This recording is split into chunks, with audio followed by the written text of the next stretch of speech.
Welcome to the channel. Today I'm going to show you how to hide your trade badge on Instagram account. For that, you have to follow my instructions very carefully.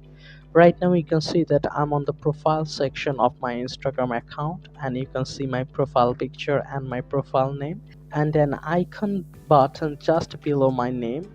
This is the trade icon. Now how do I hide this badge? This is very simple. You have to just tap on that icon or the number that is written here with the thread icon. Okay, now you can see it is written here you are the 100 million plus to join threads. This is actually the my place to join the thread, number of place. Now there are two options here: view threads profile, and the second option is hide badge.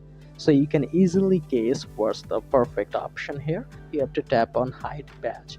Now you can see a notification pop up which says, are you sure you can't add it back to your profile once you remove it? So you have to confirm by tapping on remove badge again. So as I don't want to remove this badge, I'm not tapping it, but if you want to remove it, you have to tap on remove badge. But remember, you can't add it back. So keeping that in mind, you can easily remove that badge, and that's very easy. So if this tutorial helped you, like this video and don't forget to subscribe to my channel. See you in the next one.